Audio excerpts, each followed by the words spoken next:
Indrajit study point में आप सभी का स्वागत है। हम पढ़ रहे एनसीईआरटी क्लास 10 अध्याय 7 लोकतंत्र के परिणाम भाग 3, जिसमें हम पढ़ेंगे सामाजिक विविधताओं में सामंजस्य। मतलब समाज के अंदर क्या क्या बदलाव होते हैं, कैसे कैसे बंटवारे हो जाते हैं, क्या क्या समस्या होती है, उनके बारे में। तो चलिए यहाँ पहले सवाल से ही शुरुआत करते हैं। क्या लोकतांत्रिक शासन व्यवस्था जो होता है वो शांति और सद्भाव का जीवन जीने में नागरिकों के लिए मददगार साबित होती है या नहीं होती है?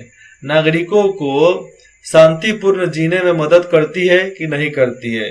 सामान्य भाव से जीने का मदद करती है कि नहीं करती है? ये सवाल है जिसका हम लोग जवाब ढूंढेंगे। लोकतांत्रिक व्यवस्था से यह उम्मीद करना उचित है कि वह सद्भावपूर्ण सामाजिक जीवन उपलब्ध कराएगी। हम लोकतांत्रिक व्यवस्था से ये आशा कर सकते हैं, उम्मीद रख सकते हैं कि हम जो चाहेंगे वो पूरा करेगी, लेकिन कर देवे ये गारंटी हम नहीं देते हैं। हमने इससे पहले के अध्यायों में पाया है कि इससे पहले जितना भी हम पाठ पढ़ चुके हैं उसमें पाए हैं, उसमें हमको मिला है कि लोकतांत्रिक व्यवस्था अनेक तरह के सामाजिक विभाजनों को संभालती है। लोकतंत्र जो व्यवस्था होता है जो क्या करता है, समाज के अलग अलग विभाजन को संभालता है और अपने अंदर सिंचो कर रखता है, अपने अंदर मिला कर रखता है। हम भारत के निवासी, हम तुम्हें टूटने नहीं देंगे, मेरे साथ हो जाओ, सिंपल। हमने पहले अध्याय में देखा है कि किस तरह बेल्जियम ने अपने यहाँ के विभिन्न जातीय समूहों की आकांक्षाओं के बीच सफलतापूर्वक सामंजस्य स्थापित किया। हमने पिछले अध्याय में पढ़ा कि बेल्जियम कैसे अपने देश में समूहों, जो उनके समुदाय समूह थे, तो उसमें कैसे सामंजस्य, उनकी इच्छाओं को कैसा पूरा किया, इच्छाओं को माना कैसे, हर किसी को सामान्य अधिकार कैसे मिला। तो ये सब लोकतांत्रिक व्यवस्थाएं आमतौर पर अपने अंदर की प्रतिद्वंदियों को संभालने की प्रक्रिया विकसित कर लेती है। जो लोकतंत्र व्यवस्था होता है, आपस में अंदर में जो एक दूसरे से लड़ते रहते हैं ना नेता, चाहे सांसद हो गए चाहे विधायक हो गए, तो उनको भी लोकतांत्रिक व्यवस्था उनको संभाल कर चलती है। जैसे में समझो कि अभी बीजेपी बड़ी पार्टी है, बीजेपी के बीच में दो सांसदों में झगड़ा हो गया। बीजेपी के मेन लीडर क्या करेगा, वो बोले कोई बात नहीं, दोनों आओ, दोनों 10-10 करोड़ दो, काम खत्म, जाओ, ऐसे कर देगी। डर के मारे बहुत लोग कुछ नहीं बोलता है, चूचा नहीं करता है। इससे इन टकरावों के विस्फोट या हिंसक रूप लेने का आदेश कम हो जाता है, और यही चीज है जिसके वजह से टकराव नहीं होता है, पार्टी में विस्फोट नहीं होता है, पार्टी टूटता नहीं है। पहले एक पार्टी थी कांग्रेस आपको मालूम होगा तो 6 से 7 बार टूट चुकी है। तो 6 से 7 बार टूटने के बाद आज वो लोग मिलते हैं, क्यों? देश आगे बढ़ गया इसलिए। ऐसे टुकड़ों को बाहर फेंक दो, टुकड़ों को कुत्तों के जैसा निवाला देना चाहिए, बाकी कुछ नहीं। कोई भी समाज अपने विभिन्न समूहों के बीच के टकरावों को पूरी तरह और अस्थायी रूप से नहीं खत्म कर सकता है। कोई भी समाज हो, विभिन्न समूहों के बीच में जो टकराव होता है उसको कोई खत्म नहीं कर सकता है। एक क्लास में कुछ पढ़ने वाले होते हैं, कुछ नहीं पढ़ने वाले होते हैं। एक मास्टर सबको संभाल नहीं सकता है, क्योंकि मास्टरों की उतनी बुद्धि होती नहीं है। मास्टर चाहते हैं कि केवल सिलेबस को पूरा करें, सिलेबस को पूरा करने के चक्कर में पूरा स्कूल की धज्जियां उड़ा कर रख देते हैं। तो सिलेबस पूरा करने से कुछ नहीं मिलने वाला है, सिलेबस के साथ बहुत चीज पर ध्यान देना पड़ता है। पर हम इन अंतरों और विभेदों का आदर करना सीख सकते हैं और इनके बीच बातचीत से सामंजस्य बैठाने का तरीका विकसित कर सकते हैं। देखो, शिक्षक और टीचर दोनों में भी झगड़ा होते रहता है हमेशा। इसी तरह है कि दो समाजों को बैठा कर एक साथ में उनके बीच में बातचीत करवाकर सामंजस्य, मतलब उन सबको मिलन करवाया जा सकता है। इस काम के लिए लोकतंत्र सबसे अच्छा है। लोकतंत्र का मतलब होता है ना आपके तरफ से ना हमारे तरफ से, निष्पक्ष, बीच वाले की तरफ से। हम बीच में रहेंगे, आप सबका सुनेंगे और हम फैसला कर देंगे, बस यही काम है लोकतंत्र का। अब देखो, गैर लोकतांत्रिक व्यवस्था आमतौर पर अपने अंदरूनी सामाजिक भेदभावों से आंखें फेर लेती है। गैर लोकतांत्रिक व्यवस्था, जो शासन दल होते हैं वो क्या करते हैं, तुम मरो कटो ससुरा, हमको कोई लेना देना नहीं है, तुम मरो कुछ भी करो, हमको पैसा देते रहो, कर देते रहो, बस। उनसे उनको कोई लेना देना नहीं है। उन्हें दबाने की कोशिश करते हैं बस, या आपको हम दबा कर रखते हैं, ऐसे ही लड़ते रहो, मेरा काम को चलते रहेगा, काम खत्म। इसी प्रकार सामाजिक अंतर, विभाजन और टकरावों को संभालना निश्चित रूप से लोकतांत्रिक व्यवस्थाओं का एक बड़ा गुण है।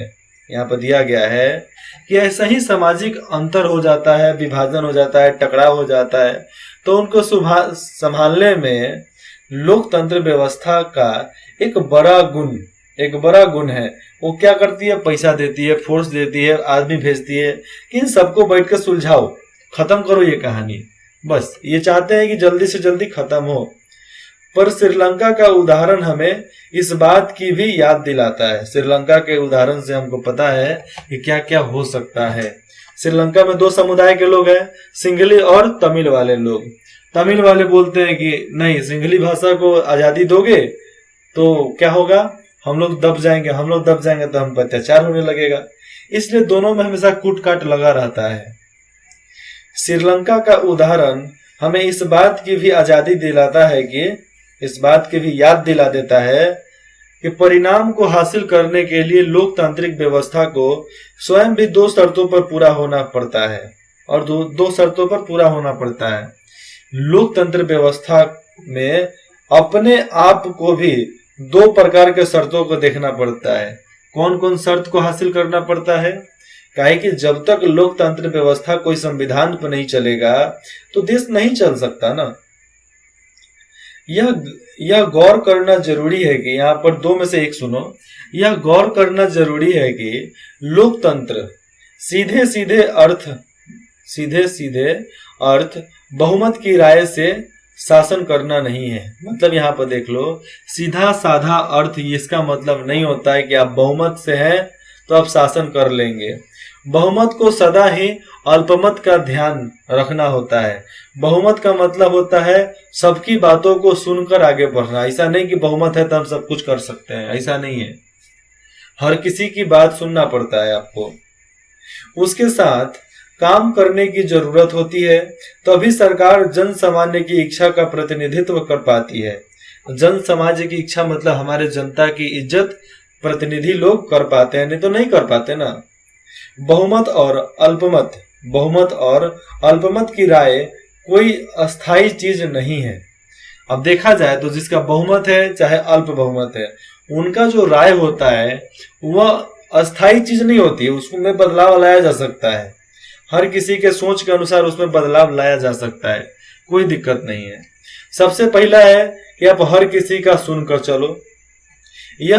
दूसरा है यह भी समझना जरूरी है कि बहुमत के शासन का अर्थ धर्म, नस्ल अथवा भाषीय आधार के बहुसंख्यक समूह का शासन नहीं होता है। और दूसरा है कि आप धर्म पे शासन व्यवस्था नहीं करेंगे, नस्ल पे नहीं करेंगे, भाषीय आधार पर नहीं करेंगे, न ही बहुसंख्यक समूह पर करेंगे। इन सब पर आपको राजनीति नहीं करना है, इस पर आपको शासन नहीं करना है। मतलब धर्म के रूप में शासन नहीं कर सकते हैं, नस्ल को लेकर आप शासन नहीं कर सकते हैं कि हम काले लोग हैं तो हम काले लोगों का देखेंगे, उजले लोग हैं तो उजले लोग का देखेंगे। और भाषी है कि हम ये भाषा बोलते हैं तो हम दूसरा भाषा नहीं बोलेंगे, और ये भाषा का बहुमत है तो हम इसी भाषा को आगे बढ़ाएंगे। ऐसा सोच है हर किसी की। बहुमत के शासन का मतलब होता है, जिसका पास बहुमत होता है उसका मतलब होता है हर फैसले या चुनाव में अलग अलग लोग और समूह बहुमत का निर्माण कर सकता है। क्या कर सकता है? अलग अलग लोग समूह बहुमत का निर्माण कर सकता है या बहुमत में हो सकते हैं। तो यहाँ पर साफ दिया गया है कि बहुमत के शासन का मतलब यह नहीं होता है कि फैसले और चुनाव में अलग अलग लोग और समूह बहुमत का निर्माण कर सकते हैं, नहीं कर सकते हैं। जिसको आप बहुमत देकर खड़ा कराओगे वही आगे जाएगा, या बहुमत में हो सकते हैं। लोकतंत्र तभी एक लोकतंत्र रहता है जब तक लोकतंत्र कब रहता है? जब तक प्रत्येक नागरिक को किसी न किसी अवसर पर बहुमत का हिस्सा मानने का मौका मिलता है। मतलब बहुत बड़े हिस्से पे किसी न किसी अवसर के बहुत बड़े हिस्से पर जिसके पास ज्यादा जनता होती है, जिसके पास ज्यादा लोग होते हैं, वही बहुमत में गिने जाते हैं। अगर किसी को जन्म के आधार पर बहुसंख्यक समुदाय का हिस्सा बनने से रोका जाता है, तब लोकतांत्रिक शासन उस व्यक्ति या समूह के लिए समावेशी नहीं रह जाता है। समावेशी मतलब जवाबदेही नहीं रह जाता है। देखो यहाँ पर हो क्या रहा है, बहुसंख्यक मतलब जिसकी संख्या ज्यादा है उसको बहुसंख्यक बोलते हैं। तो मतलब आप बहुसंख्यक परिवार में जन्म लिए, तो इसका यह मतलब नहीं कि आप बहुसंख्यक का हो सकते हैं, आप दूसरे संख्यक का भी हो सकते हैं, दूसरे अल्पसंख्यक से भी मिल सकते हैं, लेकिन इसमें सरकार कोई जवाबदेही नहीं होती है। यह आपके ऊपर है कि आप किधर से हैं और किधर से नहीं हैं। नीचे यहाँ पर देखो संघर्ष दिया गया है, हेल मेल मतलब यहाँ पर मेल मिलाप किया जा रहा है। सामाजिक विभाजन पर लोकतांत्रिक राजनीति के दो तरह के प्रभावों को इन दो तस्वीरों के माध्यम से दिखाया गया है। प्रत्येक तस्वीर का उदाहरण देते हुए लोकतांत्रिक राजनीति में दोनों स्थितियों के नतीजों के बारे में एक एक अनुच्छेद लिखे, मतलब दोनों के बारे में एक एक अनुच्छेद में थोड़ा थोड़ा 50-60 लाइन में लिखना है इनके बारे में। ये दो समुदाय मिल गए तो एक समुदाय बन जाएंगे, ये दो समुदाय मिल गए तो एक समुदाय बन जाएंगे। और ये एकता में बल होता है रे बाबा, एकता में बल होता है। और एकता किसी लड़की की बात नहीं बता रहा हूं। नागरिकों की गरिमा और आजादी, नागरिकों की इज्जत और नागरिकों की आजादी कैसे मिलेगी, उनकी मान सम्मान कैसे बढ़ाया जा सकता है, हर किसी को असली मायने में आजादी कब मिलेगी। व्यक्ति की गरिमा और आजादी के मामले में लोकतांत्रिक व्यवस्था किसी भी अन्य शासन प्रणाली से काफी आगे है। यहाँ पर देखा जाए तो व्यक्ति के बीच में गरिमा, आजादी एक तरह से बहुत अच्छा है, लोगों को शासन व्यवस्था में एक तरह से बराबर का स्तर पर रखना।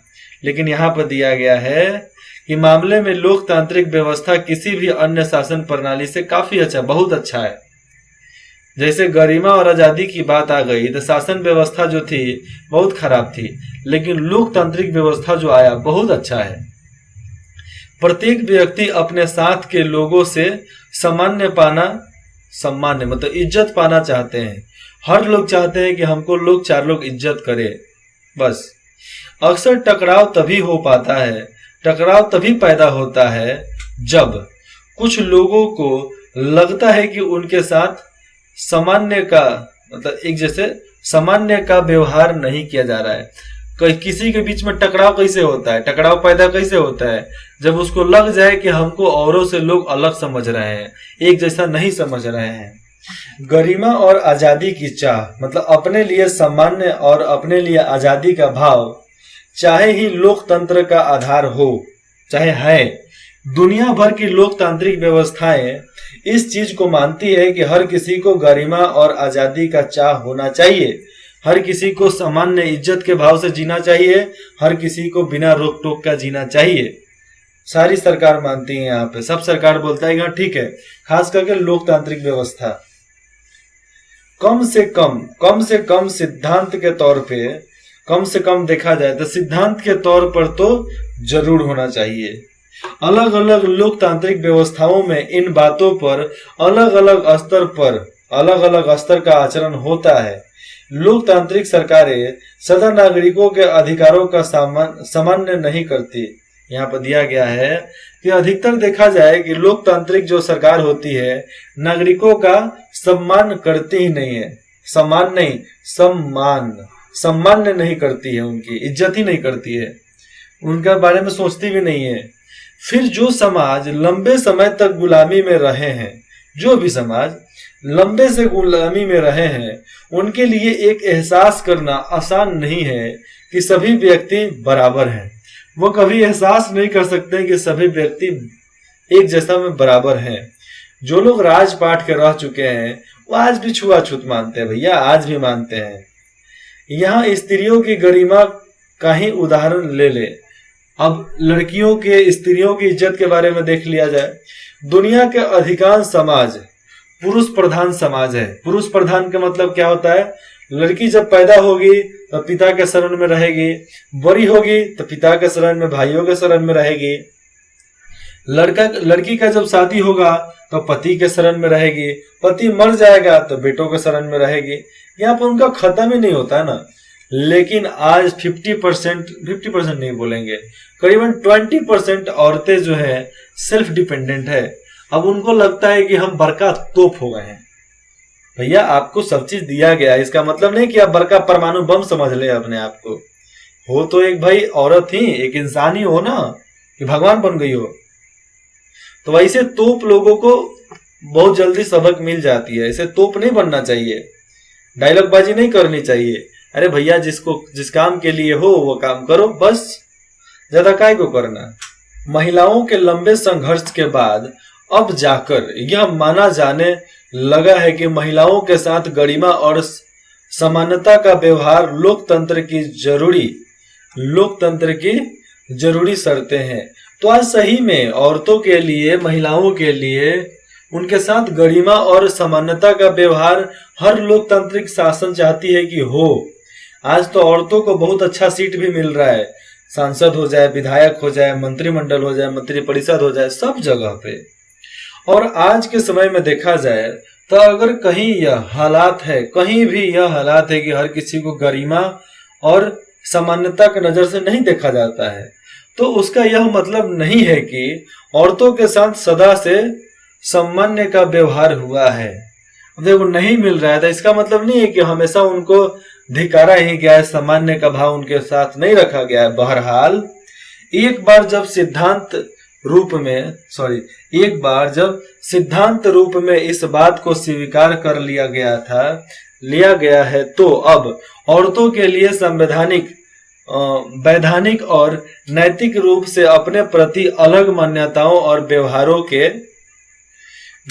के खिलाफ संघर्ष करना आसान हो गया है। अब देखो औरतों को ज्यादा छूट दी गई है तो अपने लिए लड़ रही हैं, अपने वैधानिक के लिए, मतलब अपने संविधान, अपने कुछ बातों के लिए लड़ रही हैं। उसके बाद से देखा जाए तो नैतिक, मतलब अपने नियमों के लिए, नियमों का उल्लंघन करना चाहती हैं, नियम को नया बनाना चाहती है, पुराने नियम को हटाना चाहती है। उसके लिए ये लोग क्या नहीं करते, बहुत कुछ करते हैं। और ये सब करने के बाद ही जब इनको अलग अलग जगहों पे इनकी नियुक्ति हो रही है तो अपने प्रगति अलग अलग मान्यताओं और व्यवहारों के खिलाफ संघर्ष करना आसान हो गया। अब हर जगह पे ये क्या कर सकती हैं, आंदोलन कर सकती हैं, संघर्ष कर सकती है। जैसे में पेड़ कटाता है तो पहले ही जाकर चिपक जाता है, पहले हम। और ठंडवा के दिन में वही काट काट कर तापता है, उस समय नहीं याद आता है कि पहले हम। उस समय कहाँ से आएगा, उस समय नहीं आता है। बहुत लोग महिला आरक्षण के नाम पे काम करते हैं और उसमें गैर कानूनी काम भी कर डालते हैं। लोकतांत्रिक व्यवस्था में यह बात संभव नहीं थी कि वहां व्यक्तिगत आजादी और गरिमा न तो वैधानिक रूप से मान्य है और न ही नैतिक रूप से मान्य है। देखा जाए तो और लोकतांत्रिक शासन व्यवस्था में न ही उनको गरिमा की नजर से देखा जाता था, गरिमा की नजर से नहीं, यहाँ पर है न ही व्यक्तियों की आजादी, न ही उनकी गरिमा, इन सभी रूपों से उनको अलग रखा जाता था। अरे इज्जत कोई करता ही नहीं था राजा महाराजा यार, ऐसा यहाँ पर बोला जाता है। लेकिन जो मुगल सम्राट थे वही इज्जत नहीं करते थे। लेकिन अब ले लो पृथ्वीराज चौहान ले लो, रानी लक्ष्मीबाई, गंगाधर तिलक को ले लो, श्री राम लक्ष्मण सीता, उनको ले लो, भरत को ले लो, शत्रुघ्न को ले लो, आप वाल्मीकि को ले लो, आप उनके बाद से मैं बताऊं नाम एक और, कृष्ण भगवान को ले लो। तो वो सब कितना मर्यादा को आगे बढ़ाए हैं, हर चीज को ऐसा करके दिखाए कि दोस्ती से लेकर हर रिश्ता तक अमर बना दिया उन लोगों ने। भारत में जब लोकतांत्रिक व्यवस्था आई तो व्यवस्था ने कमजोर और भेदभाव का शिकार हुए जातियों के लोगों के सामने दर्ज क्या होता है, उनके सामने दर्ज और सामान्य अवसर के दावे को बल दिया। वो क्या किया, जातियों के दर्जे को बराबर करो और सामान्यता को, अवसर को दबाव दिया, बल दिया कि भैया आप भी बराबर में आओ, तभी देश चलेगा। आज भी जातिगत भेदभाव जितने भी हैं, आज भी जातिगत भेदभाव दमन के उदाहरण देखने को मिलते हैं। दमन का उदाहरण क्या? भेदभाव करोगे, सरकार पुलिस को भेज देगी, पीट पाट के आपको बैठा देगा सब, तो ये भेदभाव हो जाएगा। आपकी बातों को ना सुनना, यह भी भेदभाव हो जाता है। ऐसे परिवार वाले भी ज्यादा भेदभाव करते हैं। परिवार वाले में कोई ट्रांसजेंडर है, किन्नर है, तो बोले ना घर में कि मैं किन्नर हूं, घरों में हार्ट अटैक आ जाएगा सब किसी को। संभवतः मैं कानूनी या नैतिक बल नहीं होता, मैं कानूनी और नैतिक बल दोनों नहीं होता, क्योंकि यहाँ पर संभवतः इसी एहसास के चलते आम लोग अपने लोकतांत्रिक अधिकारों के प्रति ज्यादा चौकस हुए हैं। क्या हुए हैं? लोकतंत्र अधिकार हर किसी को मालूम चला है, तो आम लोग भी अपने लोकतांत्रिक अधिकार के प्रति ज्यादा चौकस, मतलब सोचने समझने लगे हैं। अब पहले सब बुक्का तो रह नहीं गए। लोकतंत्र से लगाई गई उम्मीदों को किसी लोकतांत्रिक देश के मूल्यांकन का आधार भी बनाया जा सकता है। कोई लोकतंत्र व्यवस्था से उम्मीद कुछ लगा देवे, बड़ा समुदाय उम्मीद लगा देवे, तो वो क्या बन जाता है? तो आगे जाकर आधार, मतलब एक कानून बन जाता है, एक नियम बन जाता है। लोकतंत्र के एक ही खासियत है, क्या है? कि इसकी इसकी जांच परख और परीक्षा कभी खत्म नहीं होती। एक बात है कि जांच परख परीक्षा कभी भी खत्म इसकी नहीं होती। वह एक जांच पर खरा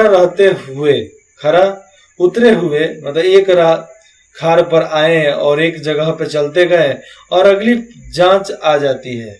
एक जगह पर रहते हैं, अगली जांच भी आ जाती है।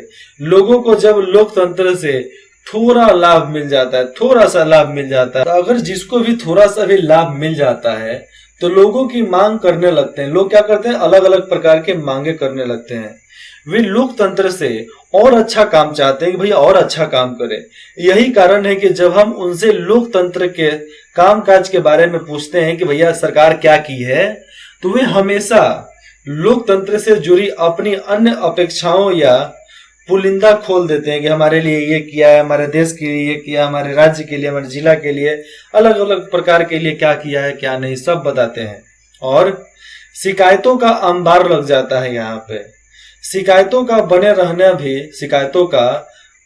रहना भी लोकतंत्र की सफलता की गवाही देता है। लोकतंत्र के सफलता को ये गवाही देते हैं कि भैया आगे चलोगे अच्छा होगा। इससे पता चलता है कि लोग सचेत हो गए हैं, मतलब लोग इसके बारे में सोचने लगे, अच्छा महसूस करने लगे हैं, और वे सत्ता में बैठे लोगों के कामकाज का आलोचनात्मक मूल्यांकन करने लगते हैं कि हाँ ये यहाँ पर होगा तो ऐसे काम चलेगा, ये वहां पर होगा तो ऐसा काम चलेगा। इससे पता चलता है कि लोग सचेत हो गए हैं और वे सत्ता में बैठे लोगों के कामकाज का आलोचनात्मक मूल्यांकन करने लगते हैं। मतलब सरकार जो भी गड़बड़ करती है, लोग तुरंत धरना प्रदर्शन में बैठ जाते हैं। हम आप कहा, तो ऐसा ही करके लोग आ जाते हैं कि गलत नहीं होने देंगे, हमारे लिए सही चाहिए। लोकतंत्र के कामकाज से लोगों का असंतोष जताना लोकतंत्र की सफलता को तो बताता ही है कि लोकतंत्र सफल हो गया है, क्योंकि लोग आंदोलन करते हैं, असंतोष जताते हैं, मतलब लोकतांत्रिक व्यवस्था अच्छा चल रही है। ठीक है। साथ ही यह लोगों के प्रजा से नागरिक बनने की गवाही भी देता है। मतलब यहाँ पर है कि लोगों के प्रजा से नागरिक बनने की गवाही देता है जब लोग वहां पर असंतोष का भाव दिखाते हैं, आंदोलन करते हैं। आज अधिकांश लोग ये मानते हैं कि सरकार की चाल ढाल पर उनके वोट से असर पड़ता है। हम वोट देते हैं तो सरकार को असर पड़ता है, और यह उनके अपने हितों को भी प्रभावित करता है। हाँ अच्छा है, हम वोट देंगे तो हमारे लिए ये काम हो जाएगा। जो लोग मानते हैं हमारे वोट का असर पड़ता है, दक्षिण एरिया में इतना लोग, भारत में इतना लोग हैं, नेपाल में उससे भी ज्यादा लोग हैं, मतलब इतना लोग वोट देते हैं किस लिए कि हाँ सरकार हमारे लिए काम करती है, असर पड़ता है हमारे वोट का, इतना लोग समझ कर वोट देते हैं। बहन जी यह सीट मेरी है। देखो छोटा सा पिद्दा सा मोटा सा गंडा सा बोल रहा है, बहन जी ये सीट मेरी है। नैतिक साहस और रोजा परकस, ये मतलब कार्टून के माध्यम से बताया गया है। ऊपर दिए गए कार्टून या ग्राफ को देखें दोनों में इस हिस्से में उठाए गए मुद्दे नागरिक की गरिमा और आजादी को दर्शाता है। देखो छोटे लोग को कितना छोटा लोग समझता था। कार्टून या ग्राफ से जुड़ने वाली पंक्तियों को रेखांकित करें। क्या आप बता सकते हैं कि रोजा पार्कस कौन थी और यहाँ किस घटना का जिक्र किया जा रहा है? ये बात मैं बता सकता हूं, लेकिन आपको ये बात पूरा करना है केवल अपने जानकारी के लिए बस। यहाँ पर क्वेश्चन आंसर है, मैं बता देता हूँ। आंसर तो नहीं, मैं क्वेश्चन समझा देता हूँ। लोकतंत्र किस तरह उत्तरदायी, जिम्मेवार और वैध सरकार का गठन करता है? लोकतंत्र व्यवस्था जो है कैसे उत्तरदायी सरकार हो जाती है, जिम्मेवार सरकार हो जाती है और वैध सरकार हो जाती है। 2 नंबर, लोकतंत्र किन स्थितियों में सामाजिक विविधता को संभालना और उनके बीच सामंजस्य बैठाता है? लोगों को कैसे संभाल कर समाज को कैसे एक में रखता है, इसके बारे में बताना है। निम्नलिखित कथनों के पक्ष में तर्क दें। इसके बारे में तर्क देना है जो मैं नहीं बताऊंगा, आपको खुद से सोचना पड़ेगा। नीचे दिए गए ब्यौरों में लोकतंत्र की चुनौतियों की पहचान करें। ये स्थितियां किस तरह नागरिकों के गरिमा और सुरक्षा, शांतिपूर्ण जीवन के लिए चुनौती पेश करती है? लोकतंत्र को मजबूत बनाने के लिए नीतिगत संस्थाएं उपाय भी सुझाया करती है, जिसके बारे में पढ़ने के बाद आपको इसको पूरा करना है। खैर बता दूं कि ये सवाल एग्जाम में नहीं पूछने वाला होता है, नहीं पूछता है। लोकतांत्रिक व्यवस्था के संदर्भ में इनमें से कौन सा विचार सही है? लोकतांत्रिक व्यवस्थाओं ने सफलतापूर्वक, केवल सही पर टिक लगा देना है बस। 6 नंबर, लोकतंत्र के मूल्यांकन के लिहाज से इसमें कौन सी चीज लोकतांत्रिक व्यवस्था के अनुरूप नहीं है? इससे चुने, बस इसको चुनना है। लोकतांत्रिक व्यवस्था के राजनीतिक और सामाजिक असमानताओं के बारे में किए गए अध्ययन बताता है कि क्या हो सकता है आगे की बात।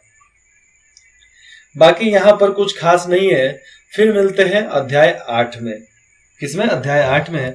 तब तक आप लोगों को जो भी डाउट हो आप कमेंट करके बता सकते हैं, पूछ सकते हैं, जो भी हो, मतलब नहीं है, आप पूछना है पूछ सकते हो बस।